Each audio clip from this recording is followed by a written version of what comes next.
The road stretched out before me, a never-ending ribbon of darkness. The truck sputtered beneath me, each turn of the wheel feeling heavier than the last. I tried to focus, but the creeping sensation of being followed refused to leave. I glanced in the rearview mirror again, my eyes scanning for any sign of movement. The back of the truck was empty. The passenger seat was empty. Still, the footsteps, those slow, deliberate steps were unmistakable. Each one reverberated through the stillness like a pulse, echoing in my head. I clenched the wheel, my fingers numb from gripping it too tightly. But no matter how hard I tried to shake it off, the feeling wouldn't go away. It wasn't the footsteps alone. It was the complete silence inside the cab. The unnatural quiet, like something was suffocating me from within the truck itself. Something wasn't right. The headlights illuminated the road ahead, but everything felt off. The trees that lined the road weren't the familiar ones I'd seen 100 times before. They were different.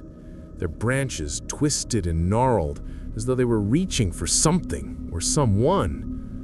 The road itself seemed too smooth, too perfect, as if it had been carved just for me to travel down and nothing more. It felt like I was being led somewhere. But where? And by whom? I glanced back in the rearview mirror again, expecting to see some car or figure following behind me, but there was nothing. The road behind was empty, dark. Still, I couldn't shake the sensation that someone was watching me. Someone was waiting. I knew I wasn't imagining it.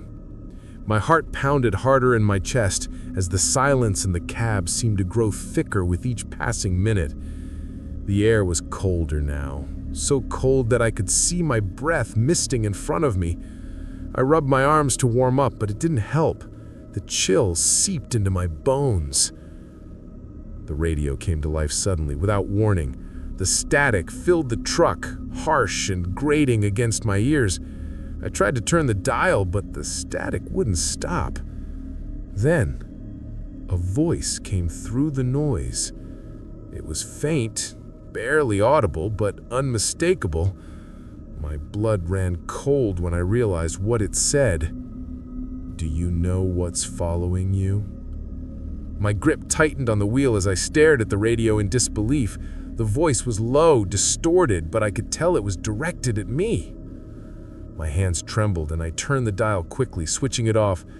I tried to focus on the road ahead, but the unease in my pit of my stomach refused to subside.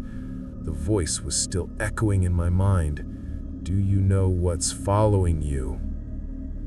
I knew I had to pull over. The weight of the road was becoming too much. My eyes were heavy with fatigue, my body aching from the constant tension. I needed a break, something to shake off the dread creeping up on me. I looked for the nearest pull-off, a small dirt road leading off the highway. It looked like it went into the woods, but at this point I didn't care. I just needed to stop. I turned the wheel, heading down the narrow road, the truck's tires crunching against the gravel. The headlights barely cut through the trees ahead, and the shadows seemed to stretch farther than I could see. As I stopped the truck, the sound of the engine idling was the only thing that broke the silence. I sat there for a moment, my fingers still wrapped tightly around the steering wheel, staring into the dark woods that surrounded me. My breath fogged up the windshield as I leaned forward, my eyes scanning the trees, searching for any sign of movement. The passenger was still gone, but the unease in my chest only deepened. My phone buzzed in my pocket and I jerked in surprise. I fumbled with it, my hand shaking as I pulled it out. A text message. It was from an unknown number, the kind you don't want to get. The text read, "You're not alone out there." I felt my blood run cold. I didn't know who this was, but I had a sick feeling that they knew exactly where I was. I looked around, half expecting to see someone standing outside the truck, but there was nothing. No movement, no signs of life, just the eerie silence of the night. I slammed the phone down in frustration and grabbed the door handle, but before I could open it, I froze. Something was different. The air had shifted. It wasn't just the cold now, it was something heavier, like an oppressive force weighing down on me. The woods seemed to close in around the truck, and the dark shadows felt like they were moving, watching me, waiting. The hairs on the back of my neck stood up, and I could feel my pulse quicken. I turned my head to the side, almost afraid to look, but I had to. And when I did, I saw it. The passenger seat was no longer empty. The man was sitting there, his face turned toward me, eyes locked onto mine. His gaze was cold, lifeless. He hadn't moved since I picked him up, but now,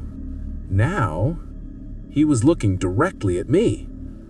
His mouth didn't move, but I could hear his voice clear as day in my head. "You told you can't escape." I gasped, my hand flying to the door handle, but I couldn't open it. I couldn't breathe. It felt like the air was pressing down on me, squeezing the life out of me. The man in the passenger seat didn't speak again, but his stare burned into me like a brand. The truck was moving again, slowly, without me touching the accelerator. The road stretched out in front of me, the headlights cutting through the trees ahead. But it wasn't the road I knew anymore. It had changed. The trees were thicker now, darker, and the further I went, the more it felt like the road was closing in behind me, pulling me forward. I turned the wheel, trying to steer, but the truck didn't respond. It was like I wasn't in control anymore. My hands were trembling on the wheel, and my mind raced trying to figure out what was happening. Was this some kind of joke? Was I dreaming? But no. I knew this was real. I wasn't in control of anything. The passenger wasn't just a man. He was something else. Something that wasn't alive, but wasn't dead either. And whatever he was, he had a hold on me now. The truck sped up, moving faster and faster, the world around me becoming a blur of darkness and shadows. I tried to look around, but the woods seemed to stretch endlessly, and the road had no end. The truck wasn't stopping, and neither was I. The truck roared down the dark highway, and I could feel it, the weight of something pulling me, something pushing me forward. The passenger beside me was silent, but I could feel his presence like a cold hand wrapped around my chest. I gripped the wheel, knuckles white, trying to control the truck, but it was no use. The road twisted, the trees blurred by the headlights, but they never seemed to end. The truck was going faster now, like it had a mind of its own. I needed to stop. I needed to get out of here. I slammed my foot on the brake, but the pedal went straight to the floor. No slowing down. It was like the truck had become part of the nightmare, part of whatever dark force controlled this road. I screamed, but my voice felt small, useless. The wind outside was picking up, howling as if it was alive, and the trees shook like they were alive too, twisting in unnatural ways. "Stop this damn truck!" I yelled, but there was no response from the passenger. He just sat there, eyes fixed on the road, expression unreadable. I slammed the brake again, my hands shaking, but nothing, not a single change. The truck kept speeding down the road, faster, faster, the speedometer climbing without my input. My breath came in short bursts as panic began to take hold of me. What was happening? Why couldn't I stop this? In a sudden burst of frustration, I yanked the wheel hard to the right, trying to force the truck off the road, but it didn't work. It was like the road itself bent, pushing the truck back onto the path. The tires screeched as I tried again, but it was futile. The truck didn't care about my attempts to escape. It only cared about one thing: getting to the end of this endless road. I glanced at the passenger again, and this time his eyes met mine. There was something cold in them, something dark, empty. And then, without moving his lips, I heard his voice in my head, clear as day. "Don't try to fight it. It won't work." My heart slammed against my ribs, and I swore I could hear the blood pounding in my ears. The trees outside the window began to distort, the shadows stretching too far, too long. I looked away, desperate to escape the strange vision forming outside, but my eyes kept snapping back to them. It was like the road itself was changing, twisting. The world was bending around me, as though reality itself was being distorted. I had to get out of this truck. I couldn't keep driving. This wasn't just a bad dream, it was real, and whatever was controlling this road was never going to let me leave. I slammed my fist against the steering wheel in frustration. I had to stop the truck, had to get out before it was too late. But how? How could I escape if the truck wouldn't listen? My mind raced for a plan. What if I could somehow pull over?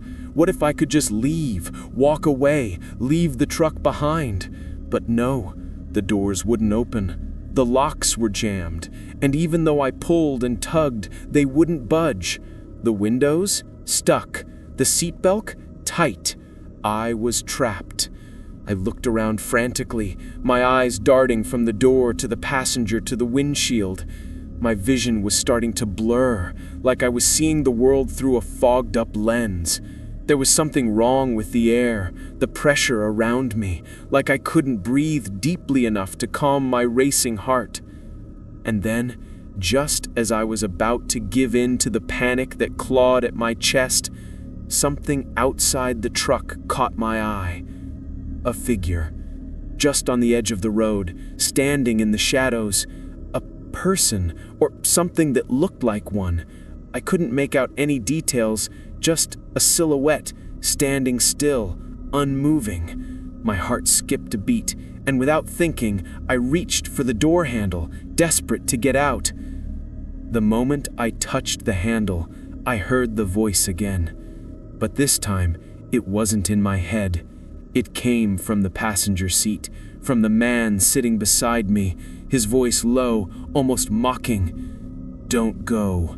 You'll never get away." I froze. His voice sent a chill through me, colder than the air in the truck. My hand lingered on the handle, but I didn't open the door. I couldn't. I felt as if I was being held in place, as if something was binding me to the truck, to the road, to whatever nightmare this was. And then, in a flash of clarity, I realized what was happening. I wasn't in control of the truck. I wasn't in control of anything. This was the road. The road was the one in charge, the one pulling me along, guiding me to a destination I couldn't see. A place I wasn't meant to find. I slammed my fists against the dashboard, frustration building. The truck didn't slow down, it didn't stop, and whatever was controlling it was watching, waiting for me to break. But I wouldn't give in. With a determined breath, I reached for the emergency brake. I knew it was a long shot, but I had to try. I yanked it with all the strength I had left. For a moment, it felt like the truck would stop. The tire screeched in protest, and I thought just maybe it would work. But the truck lurched forward again, as if the road itself had taken offense. The brakes were useless. The truck roared to life again, faster, harder, pulling me deeper into the night. I slumped back in my seat, my hands still gripping the wheel, my mind racing for answers. I looked at the passenger again, hoping to find some sign of humanity, some glimmer of compassion, but all I saw was that same cold, empty gaze. It hit me. Then, the truth. The passenger wasn't just a man. He was part of this road, this curse. He had been sent to guide me, not to safety, but to destruction. This wasn't about escaping, it was about survival.